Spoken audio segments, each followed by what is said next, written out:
Hi, everybody. Thanks for joining us this evening. This is John McDougall. I am the event coordinator here at Murder by the Book in Houston, and we're super excited for tonight's event. But before I bring out Jayne and Karen, I just wanted to make some general store announcement stuff.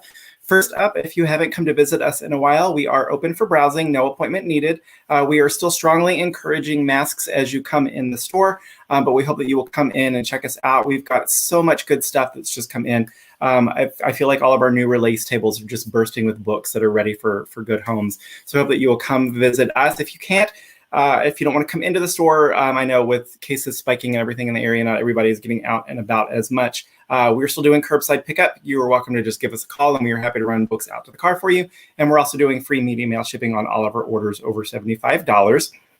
Also wanted to mention, I have dropped a link in the comments for info about tonight's books. If you want to order or you want more info about the authors, you can do that. We do have signed book plates from both Karen and Jayne. So if you order anything from us, we will tuck signed book plates in there for you. And while you're chatting this evening, if you guys have any questions for them, please post those in the live chat on YouTube or in the comments on Facebook, and we will we'll have some time after they've chatted to get to questions. Wanted to mention we've got a really great full event calendar coming up for August. Tomorrow we're going to be chatting with Mark Billingham and Laura Lippman at 1 in the afternoon. But tomorrow night at 7 o'clock, we're super excited. We're going to have our two Penguin sales reps and two Random House sales reps and our one Penguin sales reps are going to be doing a rep night presentation for us. If you have tuned in for any of our Murder by the Book Recommends events, it's essentially like that, except instead of hearing from the Murder by the Book booksellers, you'll get to hear from our sales reps, who are the ones that tell us about all of the new exciting books that are coming out. So I hope that you guys will check us out tomorrow night at 7 o'clock for that. And as always, if you missed any of our virtual events, you can scroll through the YouTube channel and Facebook, and you can rewatch any of the stuff that we have done so far. But without further ado, I'm going to get us started this evening. So I'm going to start, and I'm going to bring out Karen Rose. How are you tonight, Karen? I'm good, thank you. Thanks for doing this with us. Thank you for inviting me. I'm really, really excited. And congratulations on the release of Say Goodbye. Thank you. So for those of you who might not know, Karen Rose is the award-winning #1 international best-selling author of some 20 novels, including the best-selling Baltimore and Cincinnati series. She has been translated into 23 languages, and her books have placed on the New York Times, the Sunday Times, which is the UK list, and the German's Der Spiegel bestseller lists. As I mentioned, she is going to be chatting about Say Goodbye this evening, which is the newest book from her. And I'm trying to think, who did we pair you up with when you were in the store last time? Was it Lisa Gardner? Yeah, it was an in-person one with Lisa. That was back in February, like 2 years ago, I think. Yeah. Maybe 3. Yeah, maybe. Like we were saying before, like time means nothing anymore. I think it was 2019. So I think it was done. Yeah. And we're super excited to have Jayne Ann Krentz back with us this evening. How are you tonight, Jayne? Great. Thank you so much for inviting me in. This is going to be fun. I'm really looking forward to it.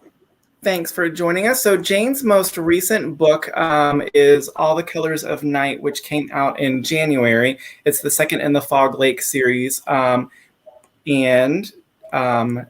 those of you who are unfamiliar with Jayne, she's the author of more than 50 New York Times bestsellers. She has written contemporary romantic suspense novels under that name and the futuristic and historical novels under the pseudonym Jayne Ann Castle and Amanda, respectively. We were lucky enough to get to chat with her earlier this year with Nalini Singh when her most recent book came out, but we're super excited to hear her chat with Karen tonight. So as I mentioned, if you guys have questions for either author, please post those in the comments and we'll get to them in a bit. But for now, Jayne, I'm going to turn it over to you, and I will see you guys in just a little bit. Oops. Sorry, I removed the wrong person. Oh, now I'm going to turn it over to you. There we go. This is always what happens. You get your 15 seconds of fame and somebody drops you on the cutting room floor. Okay, I'm back. And I'm really excited to be here, Karen, because I just finished your book, Say Goodbye. Loved it. Thank you. A fabulous piece of romantic suspense. And I have to say, I really love the fact that you do romantic suspense. You actually do it. I can't tell you how many times I've seen suspense authors say, well, I put a love story in. But you have the instinct for weaving the relationship into the plot and vice versa. And I think that's what makes romantic suspense its own genre, don't you? It is. I do. It's unique. And you're right. A lot of people say, "Oh, I put a love story in there," but for me, it's the way it's all braided together. And once all the stories are braided together, they become something new. And I think if you're able to take the love story out and the story is still readable, it's not really a romantic suspense. It's a suspense with romantic elements or something like that. Yep, I agree. Absolutely. I've been saying for years, it is its own genre, and you know it when you see it. And Yeah. For those of us who write it, I think it's just an intuitive way of telling the story, because the stakes in the relationship become so much higher when the danger is interwoven into it. So, Yes. speaking of which, this is the third book in your series featuring a cult. Yes. And Say Goodbye is the third book, the tie-up of everything. And I have to ask you, because I think we're all fascinated by cults for one reason or another. They make terrific suspense plots. What drew you? I mean, what do you think is it about cults that we just... I think there's a piece of it where if you've never been in a situation where you've been told to believe something, whether it's a religious thing, whether it's a corporate thing, however it lands, I don't think that you can truly appreciate why, otherwise very intelligent people would put themselves in this position. And most cult members are, they're thinkers. They're at the point where they find themselves in a cult, they're usually so kind of drawn in by the story, by the personalities, that they're not able to see that what they've been drawn into isn't normal anymore. So I think some of the draw for people who've never been in it is why don't they just leave? But if you've been in something like that and you've experienced something like that, you're like, yeah, you don't really know you're in it until you're out of it. And so I think but I think that's the draw. It's like, why don't they just leave? Why would they put themselves in that position? Well, I think you're right. And I think it also, to me, it does have a gothic vibe going on, because the danger is from within. Yes. It's not outside. It's all in the family, so to speak, or whatever the group is. And I think usually the story is the dangers from without coming to get you, but the reality is dangers from within. And I think that makes it a very intimate kind of suspense, which is the most interesting kind. And the personalities. And you did a great job of defining and illuminating the personalities of the people in the cult at various levels of the cult. I really enjoyed that kind of, that's kind of harrowing, that how it becomes this very dysfunctional family, this very odd family. Did you, I have to ask at this point, I've got to ask about process, because this was a monumental job of 3 books, very, very beautifully interwoven plot lines. But what did it look like at book 1? What did you see in the arc of the story when you're book 1?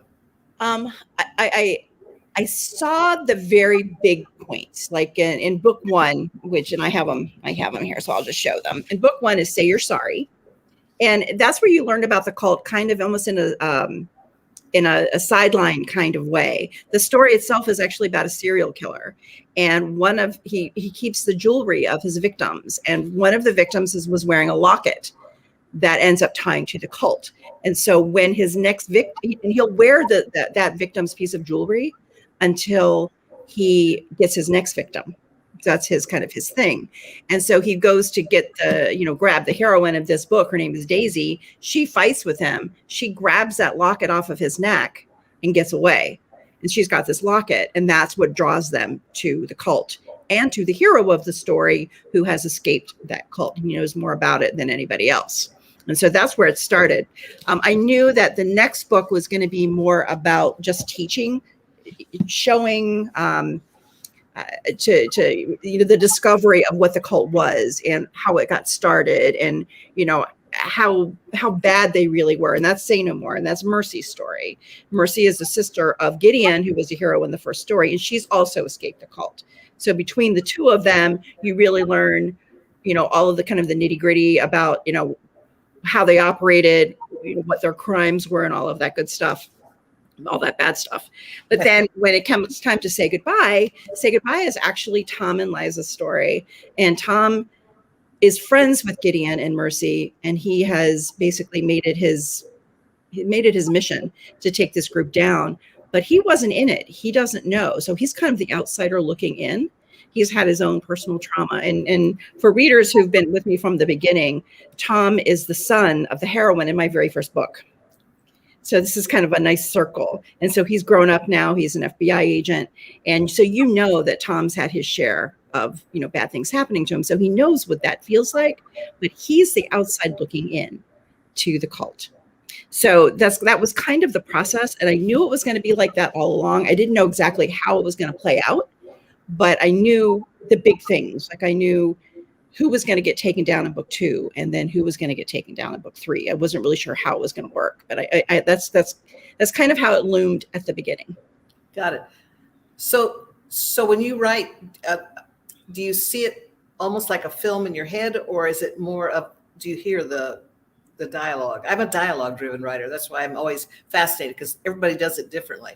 I think it's a little bit of both. I think like the big parts of it, I think are like a film, because I'll usually have, like in Say Goodbye, you have this like the side story of Haley and her brother who are trying to escape from Inside Out.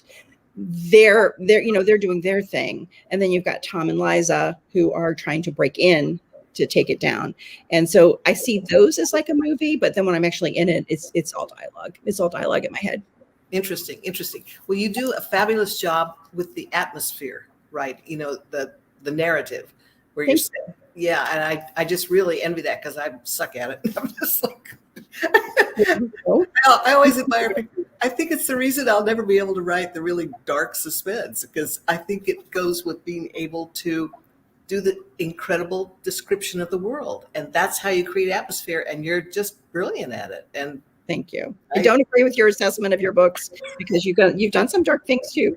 But I mean, your Fog Lake books, I mean, there's darkness. Yeah, there's as well. But I don't think of it. I think of it as, I don't know. The narrative part is hard for me, put it that way. But I really admire your narrative, because you want to read it. You want to get the atmosphere. It draws you in. It's not just me describing the dress. It's like, it's you setting a stage. It's you setting the atmosphere. And I think you just have a gift for it. So thank you. Congratulations on that. I'm fangirling. Never mind. Well, I'm fangirling in return, because I have, you have a brilliant reputation, and it's well deserved. You just do phenomenal romantic suspense. And thank you. I just think there's a huge market for that. There's so many people who love it. When you talk to readers, what do they tell you that they love about the books? They like that the bad guys get theirs in the end, which I think is true for any romantic suspense. With thrillers, you're usually going to get the bad guy caught in the end, but not always. But with a romantic suspense, you're guaranteed somebody's going down at the end. And if it's a series, maybe not everybody in the first book or even the second book, but at the end, everybody bad's gone down and has gotten their just desserts. But I hear more about the characters, and especially I've found that the characters who have experienced some kind of like domestic abuse tend to ring truer with the readers than anybody else. And I still get emails from some of my, even my earlier books, where a woman has escaped from a domestic violence situation, and the readers will say, "This was me, and I escaped too." And so there's this kind of this camaraderie. It's almost like having a voice, being able to give voice to a pain that they may not be able to voice on their own. And I think that the characters themselves ring truer even than the suspense does. Well, I think you're right about that. And I also think that the other reason people glom onto your characters is because you give us likable characters. You give us characters we want to see succeed. I've read a lot of suspense in which the characters are sometimes very clever, or sometimes or the whole book is based on the next twist. You know, it's twist, twist, twist, and you're reading it for the twist, not the characters. But with your books, you're reading for the characters, and that's what makes them special, as far as I'm concerned. So. Well, thank you. You know, and if there are any aspiring writers out there who are trying to write a romantic suspense, when I didn't start out writing suspense, I started out writing more of a women's fiction with a little bit of suspense to it. And my agent at the time said, why don't you consider writing a suspense? I'm like, oh, I'll try. So what I did was I went back to a book that had surprised me in the end. It was a romantic suspense, because I'm the one who's like, I can name that killer in, 2 pages. And I which one surprised me at the end? And what I realized was that the books that surprised me at the end, the clues were there in plain sight, but I was so caught up in the characters that I forgot to look. And then I was like, yeah, I could think I can do that. And so it's really the level of difficulty is really in making the characters so real. And if they're real to me, I hope they're real to the reader. But making them so real that you forget to look for the next twist. You forget to look for, the clues they're there. They're all there. But, so it's like a magician's sleight of hand. Watch me over here while I do the magic over here. Yeah, I think you're right. And I think that's what makes the difference between suspense, good suspense, romantic suspense especially, and the twisty books, the ones where you're just reading for the shock value. Then it becomes an arms race for authors to keep upping the level of shock value. And after a while, that's not then it gets to be too much. Yeah. But if you go back to the people and make readers care about the people, yes, I think to me that just seems like that's always been the best way to go. And you do that. You do a great job on that. So speaking of process, because I'm asking this because every writer's always curious about the other writer's process, but I've learned in the past few years that readers are really fascinated with it too. So aside just your daily process of writing, can you give a quick summary of that? Because I know people are always fascinated by. I know people who write 9 to 5, and I envy them greatly because I don't. My brain doesn't start writing until 10 p.m. So I'm one of those night writers, and I'll write from like 10 at night till 4 in the morning. And to me, those are the best hours of the day. And when I tell people I'm writing, that means, okay, I'm focused, I'm writing, I can't do anything else. So it's a very focused kind of thing, because otherwise I lose the thread. And I'm always terrified to lose that thread because it's hard to grab it again once you've lost it. But I generally start out with, I'm the writer that hates the first chapter. It's the worst. I know people who love it, and I'm like, what is your secret? Teach me your ways, because I hate it. What I've learned to do is I sit down and I start with the characters, and I start with a blank sheet, and it's the hero, the heroine, and the villain. Who are they? What's their backstory? Who are their friends and family? Who are their work colleagues? And by the time I get to the end of that, I know them, and I know them well enough to know how the story is going to roll from there. So it's almost like I trick myself into starting the book, but I've learned to start it the same exact way every single time. And I have an outline, kind of. I know the big parts, but I rarely get there the way I think I'm going to get there. And to me, that keeps it fresh, because I don't know what's going to happen next, and I fret a lot. So do I. We're in the same boat on that one. It's a anxiety-driven business for both of us.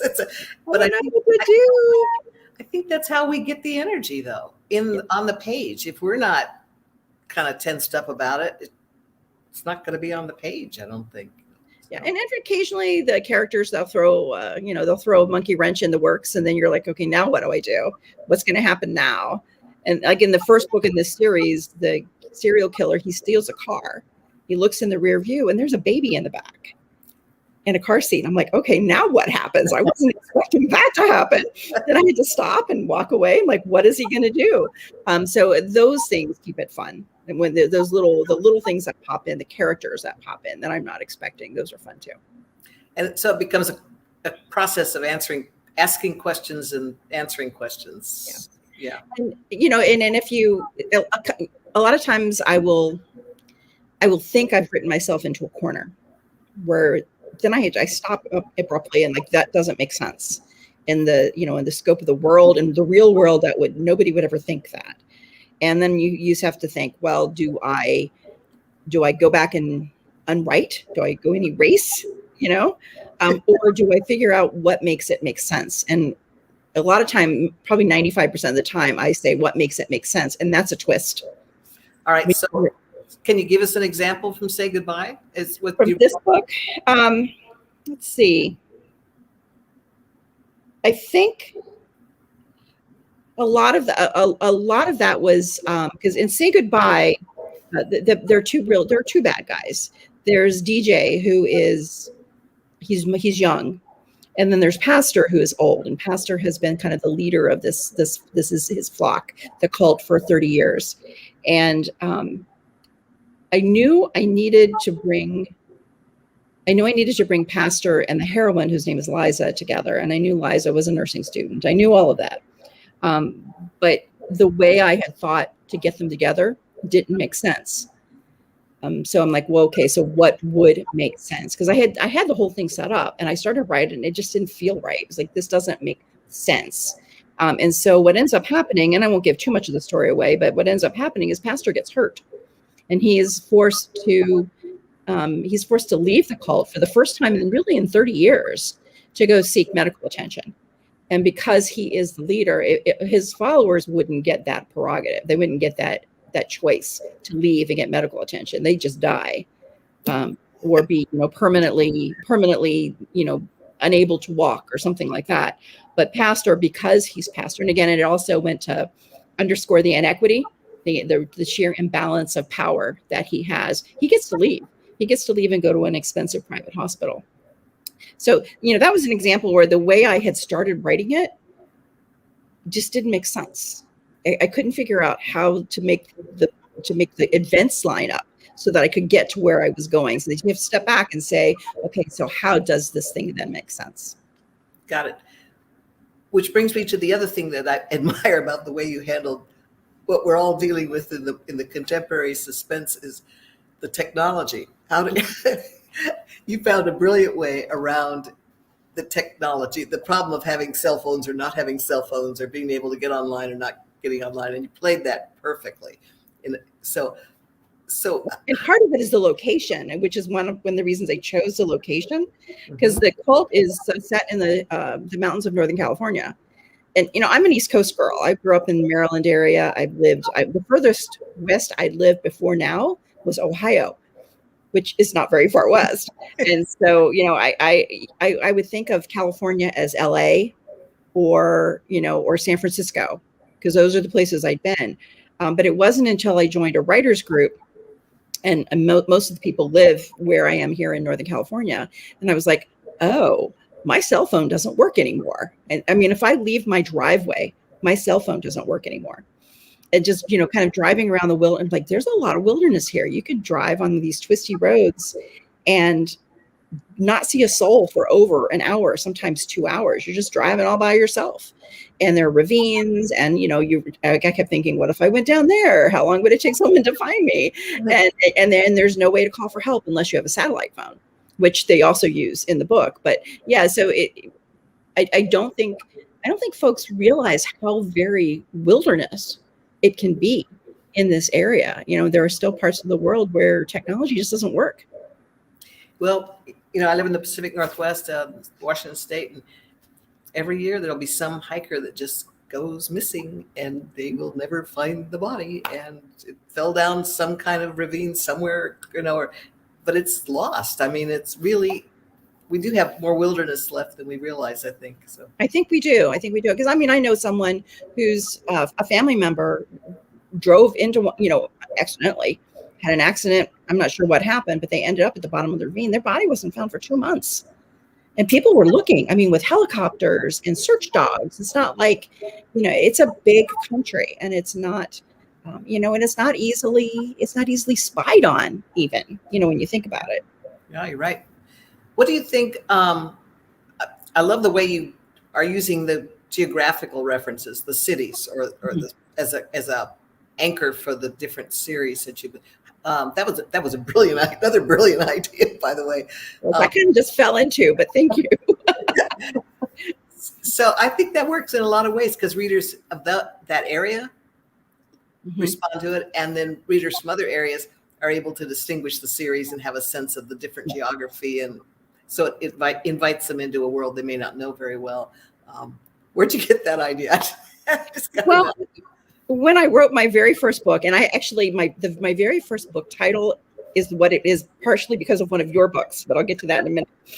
So I was like so excited when we were going to do this. When I wrote my first book, I was living in Cincinnati at the time. I was an engineer working for a big consumer products company, and I didn't want to set the story. Ironically enough, I didn't want to set a series in Cincinnati, because I thought, well, that's just like not very exciting. And I ended up doing that much later. But I would travel to Chicago to see relatives, and I liked it. It was a big place. I needed a place where my heroine could get lost, but I also wanted a place where law enforcement officers could work their whole career and not meet each other until the book. And that could happen in a big city. And so I chose Chicago. Well, my second book, I was living in North Carolina. So there were elements of North Carolina in the second book, but they connected with the characters. And then I ended up going back to Chicago. And after that, I got the idea to write a story about a family in Philadelphia, because I was a teacher by that point, and I worked with a woman who was from North Jersey, and she had this North Jersey Philly family, and she told me all about them, and I'm like, they became real. So that's when I started to think I could anchor these in cities, and that's when it started. But I was at least 7 books in when I finally figured out that that could be a thing. It is a good way to go. I like it. What do you think? What do you think readers come to? What is it about romantic suspense that pulls that its own audience? And I will say that readers of very intense suspense often don't like it, and readers of straight romance don't like it. It's like its own genre. But what do you think the appeal of our favorite genre is? I think some of it is the puzzle. I think people like a puzzle. I mean, if you just look at all the cop shows on TV, I mean, you can't throw a rock without hitting a Law and Order show somewhere, and I mean, they're everywhere. And I think some of that is the mental mechanics of the puzzle. A lot of it is the fact that as we live in this world, we see all the bad things that happen. There isn't a whole lot we as individuals can do. And we know that many times justice isn't served, and people get hurt, and the bad guys get away with it. But I think one of the big deals in a romantic suspense is the bad guy isn't going to get away with it. You are guaranteed that they're going to pay. They're going to meet some kind of justice in the end. And hopefully the reader thinks it's a satisfying justice. But I also think that the romance provides almost a softer side of it, and it allows the reader to take kind of a breather. So in some ways it makes the suspense, it gives you a little bit of time to step back and kind of collect yourself after something bad has happened as a reader. But then as the author, it allows you to make the next one even worse, because you've given them this chance to breathe. And now I'm not going to hit you with something even harder. So it allows us to kind of continue ratcheting up the suspense, but it gives the reader kind of a place to rest. Brilliant. I love that idea. I think you're right. So I think there's a combination of it, but I do think the bad guy getting theirs in the end is probably the biggest deal for a lot of readers. And the people who get saved are good people. So we affirm the core values of the reader. Yeah. We give them what they want to believe, and it affirms what they know is true and right. Yeah. One of the things about genres in general, I think, is that in the end, you know what a hero is supposed to do when the chips are down. You know what a heroine is supposed to do. And we all know that on some level. And I think we get that from genre fiction in all its various forms. And I think that genre fiction is supposed to reaffirm those core values and whatever they are, whether it's horror or, mystery or romantic suspense or just, contemporary romance, whatever you're going in to find, you get. Yeah. I think that's the appeal. I read somewhere recently where somebody said that one of the appeals of a romance in general, but I think it really appeals to romantic suspense, is that because you have that guarantee of that whatever happens, these two people are going to end up, they're going to end up together. And the bad guy, if it's a suspense, bad guy is going to get theirs. It allows you to kind of put your stress and your tensions aside and just enjoy the ride of the story. You enjoy the journey versus, like you said, flipping the page for the next twist. Yeah. It allows you kind of just, I used to do that. I used to be, I don't do this anymore, but I used to be a bad person and read the last page first because then it allowed me to enjoy the journey. If I wasn't all stressed out about it, I don't do that anymore because I've reformed. But yeah, I think that's part of romantic suspense as well. Is I think there's because you have the guarantee, it allows you to enjoy the story.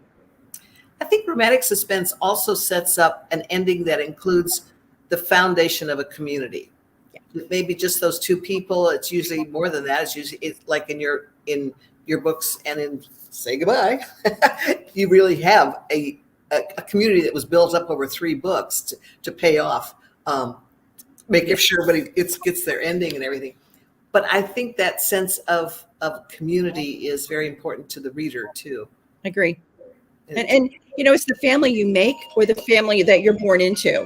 It's the two of those things. It's and I like to create both because in the Sacramento books and Say Goodbye, you've got the Sokoloff family, and and they're a family of they're blood relations, so they're the family that started out together, but they just take everybody in, and so the table keeps getting bigger and bigger.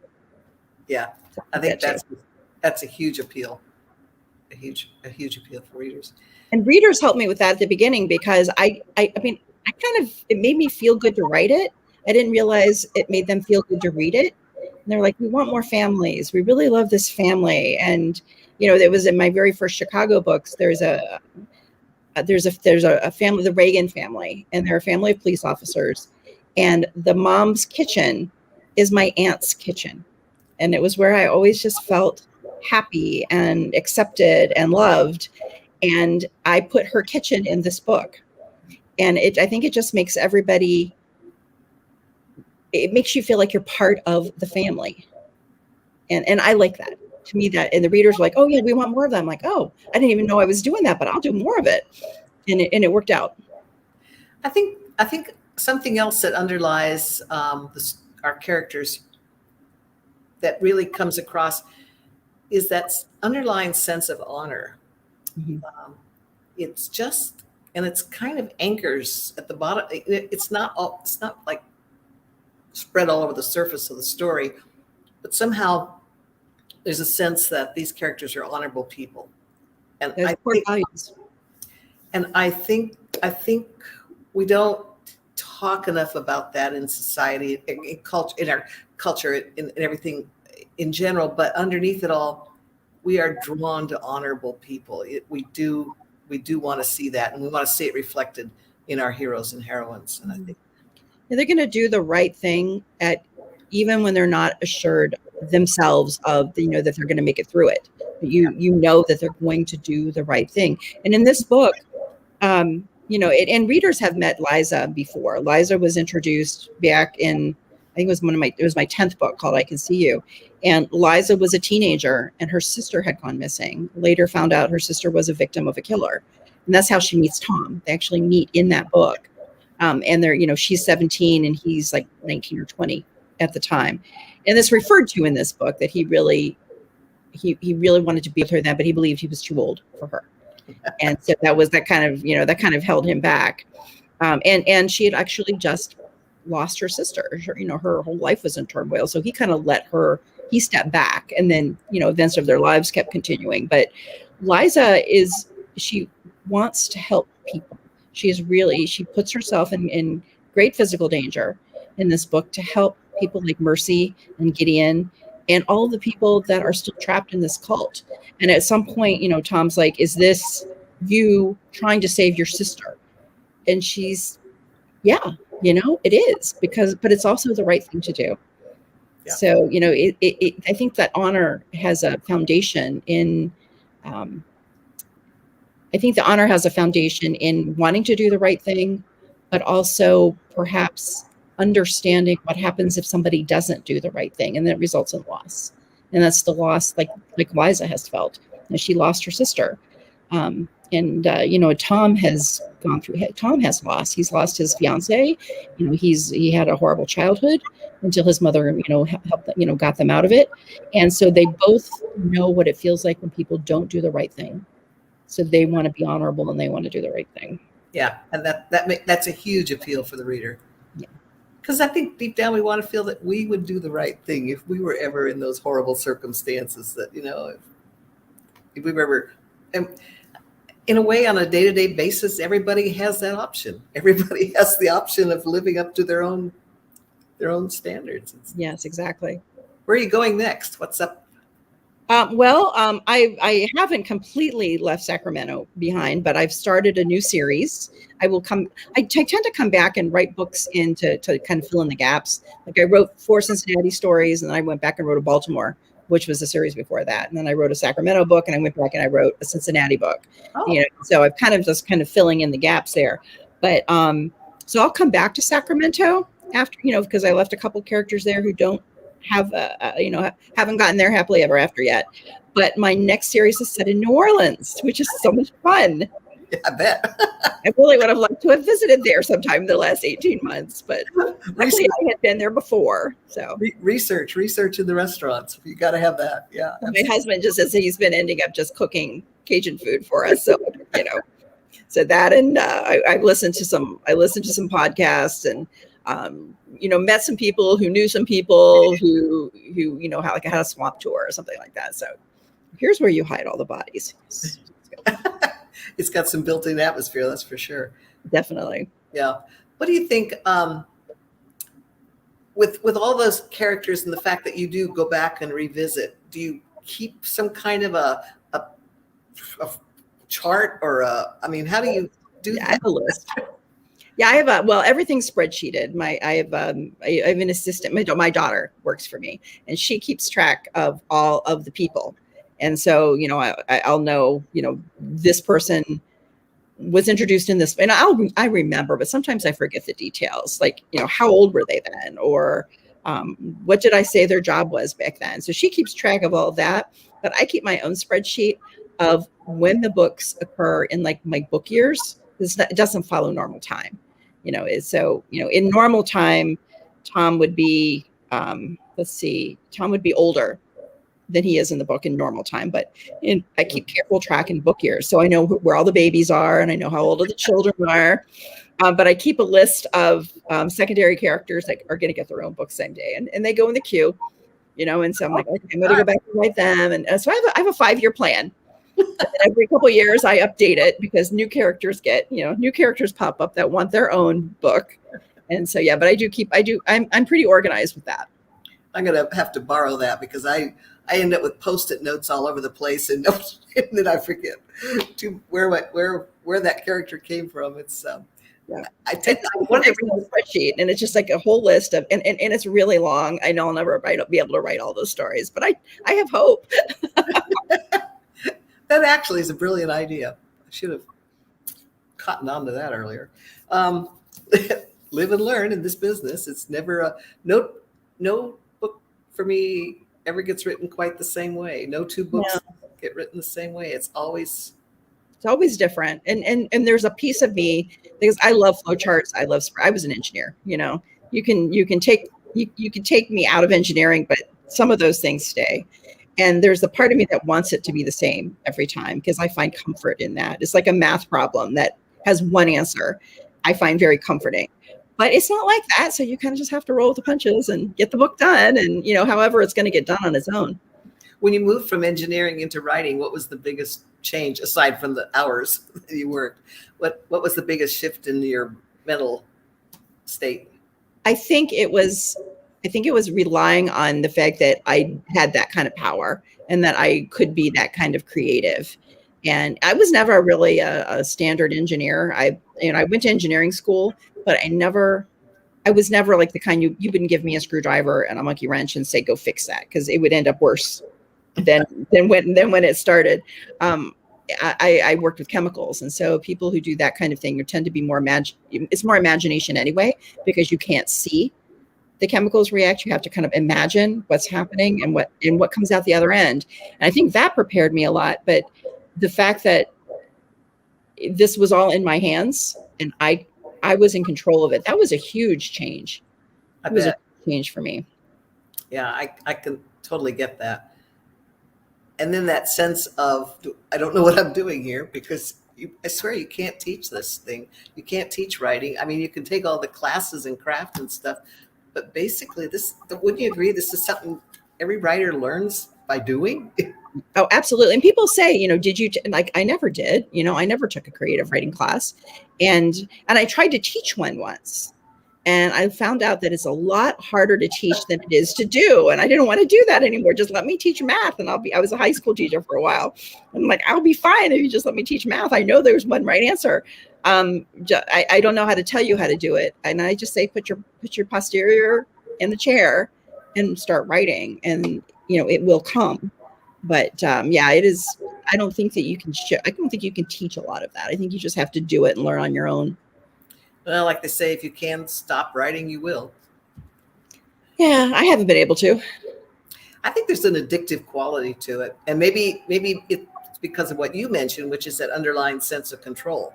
And we all love control, and we've kind of discovered like the perfect form of control, and maybe that's what it makes us. I don't know, but wouldn't you agree there's an addictive quality to writing? There is. My dad was a runner, and he always talked about runner's high, which I still never had that. No, never figured that out. But I think there's a high too when it all comes together, and you're in it and you're writing and you're like, oh, I didn't know that was going to happen. Oh, this makes more sense now. And then it just kind of starts to fly, and you're typing as fast as you can to keep up with it. To me, that's the addicting part, is when it all falls together. Yeah. Then it's worth all the anxiety that came beforehand getting there. Yeah. Because it's not every day. You don't get that every day. You might get that a few times during a book, but when you get it, it's a rush. Yeah. Yeah. For me, it's at the end of the first draft when I finally know where I'm going. Yes. And then it's a matter of pulling it into shape. But so I guess we have a writer's rush, a writer's high or something. So we got sidetracked. But you were saying what you're planning next, or it's a series in New Orleans, and it's a series of private investigators. Oh, okay. That's what I missed, was the private investigators. Yeah. Because one of the things you've done in these books is give different kinds of law enforcement backgrounds to your characters. So I've got to ask, how do you do the research on, how do you figure out, because what I love about it is that you give us that sense of the reality of law enforcement, but you don't bog us down with the procedural stuff, which I shouldn't criticize. It's its own thing, but it isn't that step-by-step law and order. Here's what we do now. Here's what we do next. It is, the characters do have agency and they act on their own. So how do you blend getting it right with what we know in fiction is necessary, which is the action? That's hard sometimes, because again, that part of me that's like, well, that wouldn't happen in real life. Yeah. I actually had to completely rewrite the end of one of my books, because I wrote and it wasn't any of the Sacramento. This was a long time ago, I think it was book 4, and I learned early on that you can't write it the way that it might happen in real life. You have to write it so that it's exciting. And, because in this book, the particular book, the evil killer had the heroine, trapped in a warehouse somewhere. And what would have happened in real life was the hero, who was not a police officer, he was a private investigator, he would have let the cops go in and do their job. And they saved the day. And my editor's like, you can't do that. And I was like, I guess I can't. I said, but that was what would happen in real life. She goes, you're the author, figure it out. I'm like, oh, I guess I have to figure it out. And so I again, what makes this make sense?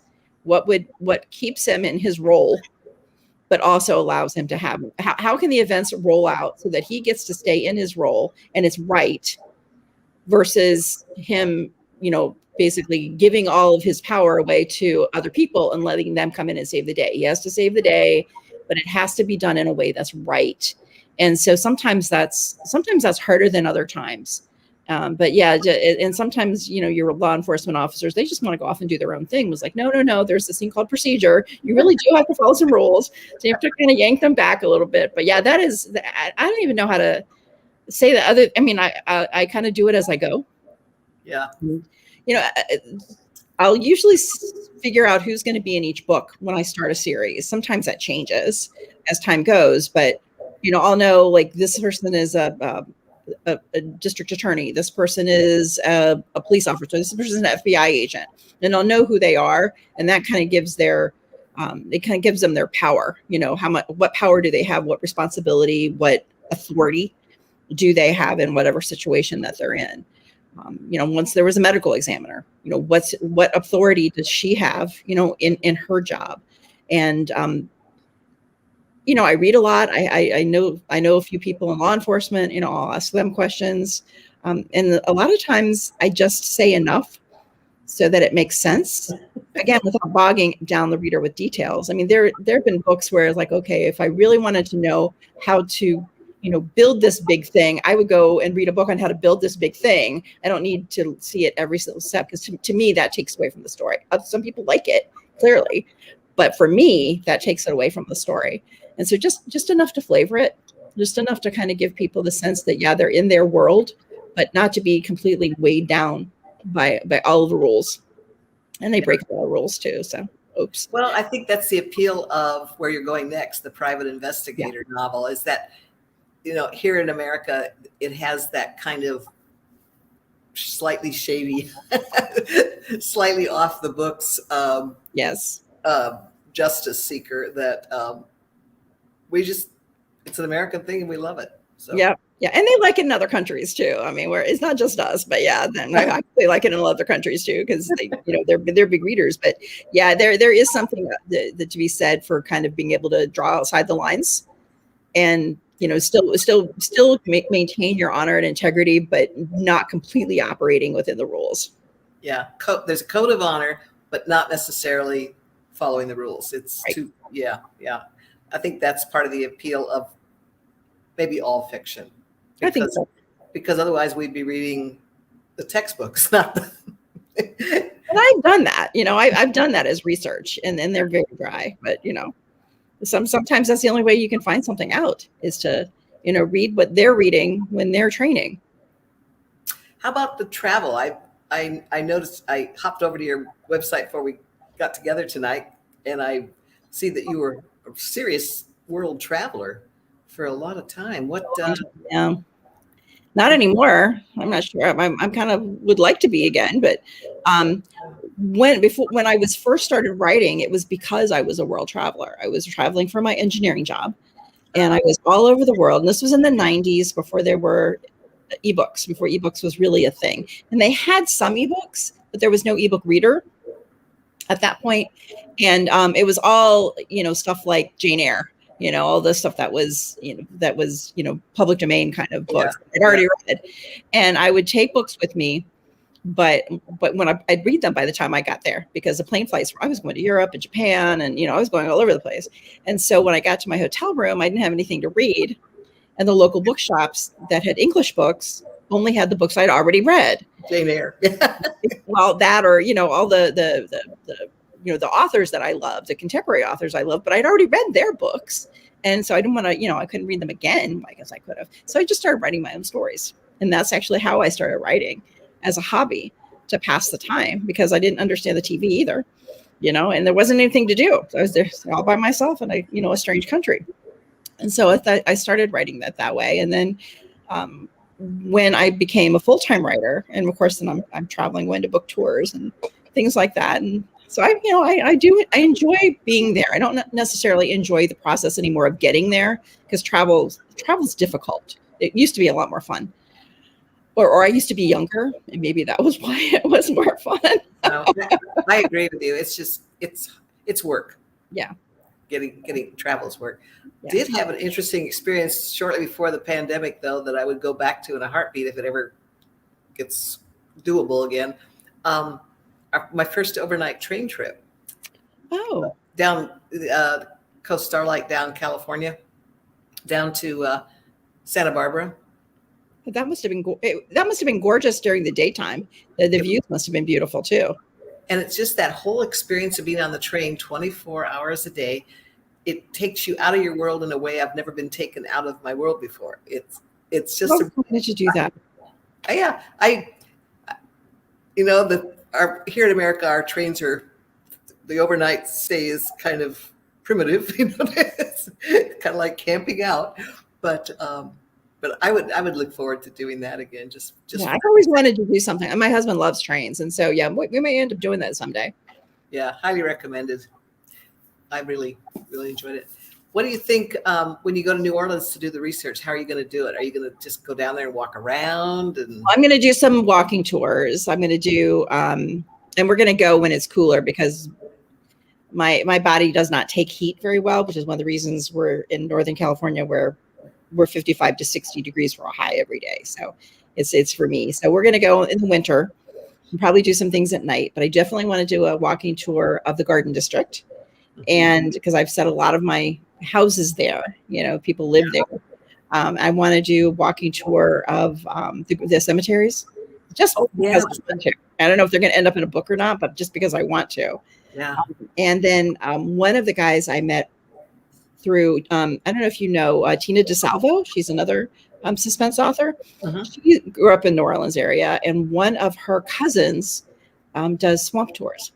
Oh, and cool. So she put me in touch with them, and we had long conversations, and he was like, yeah, you could do this. And so definitely we want to go and see him and do one of his tours. So we've got it all planned out. We know what we want to do. We know where we want to eat. We've got it all planned out. But we just have to wait for it to be safe to travel again. Yeah. Okay. Well, that's a good thing to have on the agenda. That can't go wrong with that in the plot background. Anything else that we want to mention that, I could go on about how much I really, really like the book. Say goodbye. I do want to say one quick thing is that when I was a brand new baby writer, and this would have been back in 2001, 2, somewhere around there. My very first book is called Don't Tell, but its original title was Don't Look Back. Oh, and then I was in the bookstore and I was like, oh no, there's this Amanda Quick, because I knew exactly who you were. I'm like, she's written this book and it's called Don't Look Back. I can't copy off of Amanda Quick. That would be rude. And so I said, okay, well, what if we called it Don't Tell a Soul? And then my editor was like, let's shorten it. Let's say it's just Don't Tell. Are you sure? Yeah, I'm sure. So, but yeah, it was almost Don't Look Back. But, well, you're welcome to the title. I sure didn't invent it. The one thing you learn is that titles don't get copyrighted. We're all stomping on great titles in the past. Yeah. I know. Hey, John.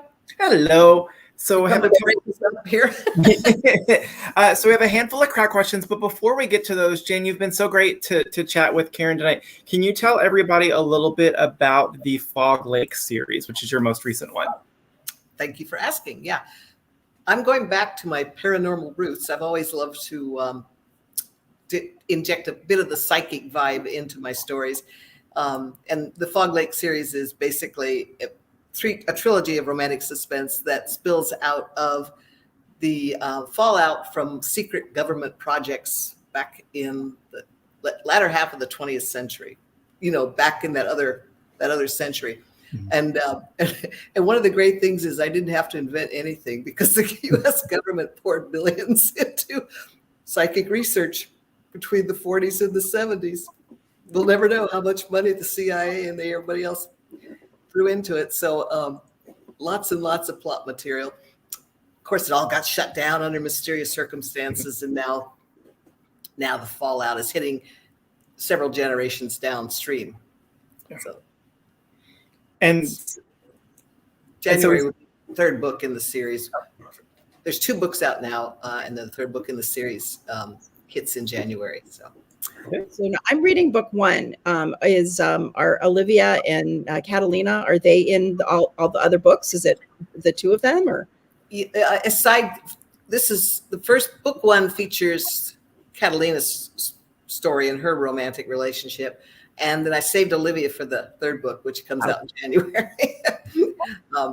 That was actually my little attempt at building a cast of characters that I could use from book to book, but bring a new character in for the suspense and the romance interest. And so I find I need new characters in each book, new heroes and heroines, because I need a fresh romantic story to build.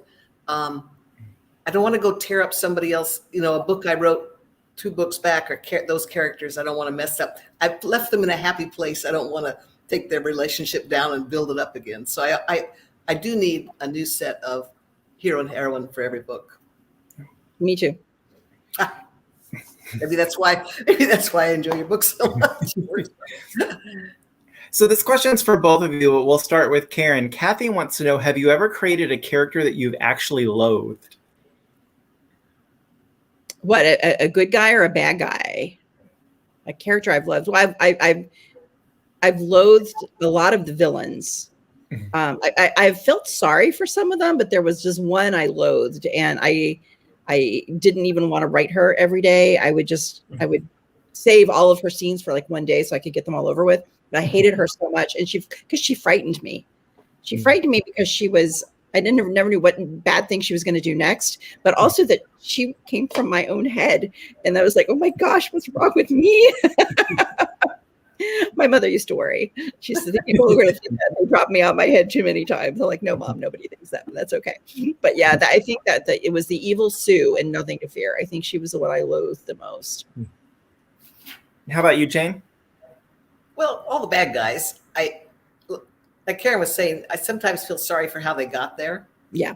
But in the end, I usually tend to make them flat out sociopaths, so I don't have to feel sorry for them. The one character I can't write, the one storyline I can't do well and don't really want to do is the classic serial killer story. I don't mind neat murders off stage kind of thing, or the quick bullet murder, but I cannot do the torture. I cannot read it and I cannot write it. Yeah, I don't like to write it. You can, if it happens, it's usually like right up into it, and then they can use their imagination for what happens later. Yeah, that's just giving a little too much of myself away, Yeah, it's and it will stay in my head, so I'd rather not go there. Yeah, I think I was traumatized at an early young age by the horse head in Godfather. Yeah. When I was, I wrote this recently in an essay, but when I was, and I had forgotten about it until just a few years ago, but when I was very small, like around 4 years old, I grew up in an apartment complex, and the assistant manager had been showing the model apartment to a man who ended up stabbing her to death with a pair of shears. Oh and he went across the street to the gas station that was always getting robbed violently to wash up. And, so there was all the mothers at the sandbox were always talking about this. And I don't think they realized that we were listening. I was listening. And I told this to my editor. She goes, well, that explains a lot about you, doesn't it? So there's just kind of this, I could picture it. I could picture what happened to this woman. And, the fact that he went across the street to wash his bloody hands. Yeah. That was a great touch. Great art, great dramatic touch there. Yeah. I could see the blood in the sink. I was like 4 years old, but yeah. Yep. Imagine traumas they stay with you. So Karen, Sarah wants to know, how has it been watching Tom Hunter over the past 25 books grow from a scared child into a capable hero with his own story? Aww. I always loved Tom's story, even when he was a scared kid, because he always would do the right thing. And he had a way of making other people want to do the right thing as well. And that kind of continued as he grew up. And readers were asking me for his story, like back in before 2010. And I'm like, he's still a kid. He's only 16. He was 14 in the first book, but let him grow up. And I had to wait until I felt like he was old enough to kind of shoulder that responsibility, which was probably when he was 14 from just from shouldering the responsibility standpoint. But from the whole being able to have a romance, I had to wait until he was older than not than my children, because now they're much older now, but I had to wait until I thought he was old enough to be, to emotionally settle down too. But it's been wonderful watch. I mean, I've watched this kid, this fictitious person grow up, and it's been really lovely. So my disclaimer is you can't mention each other's books because we've established that you're both fans of each other. But what is something that you've read lately that you loved? Let's start with Jayne. I just read Meg Tilly's novel. I've got it sitting over here. Oh, The Runaway Heiress. And Meg Tilly is the actress who is now writing romantic suspense. And she just has a great gift for setting the scene and the dialogue. And it turns out she's written a lot of scripts. So I guess that's where the dialogue comes from. Anyhow, and Meg's got a way of bringing in really dark stuff, really gritty stuff, and yet adding humor and romance to it. So it's a nice balance for me. That's The Runaway Heiress. And she's a super nice person too. I really like her a lot. I do too. Yeah. And how about you, Karen? I'm writing right now, so I haven't been doing a lot of reading, but I am in the middle of a memoir by this ATF officer who went undercover with a motorcycle gang in the 90s, and all of the stuff that he had to do to kind of fit in. And so that's what I've been reading right now. Awesome. Well, I think that is going to do it time-wise for us this evening. So if you guys have tuned in with us late, we have been chatting with Karen Rose, whose new book, Say Goodbye, just came out Tuesday, and Jayne Ann Krentz, whose most recent release is All the Colors of Night, which is the second in her Fog Lake series. If you want to check out Jayne's chat with Nalini Singh from earlier this year, you can check that out on the store's Facebook and YouTube channel. If you missed any part of this evening's event, you can also check that out there. It'll be archived on both just as soon as we finish up this evening. Also, wanted to remind everybody that we do have signed book plates to go with both authors' books. So if you order any of their books from us, we'll tuck in signed book plates. And you can do that either visiting us at murderbooks.com or giving us a call at 713-524-8597 or visiting us. Karen and Jayne, thank you so much for joining us this evening. Thank you for asking. Thank you for inviting us. It was great. Really enjoyed talking to Karen. And Jayne has been a hero for years. So this has just been, on a personal level, this has been amazing. So thank you. You guys have a great night. We'll see you soon. Bye-bye.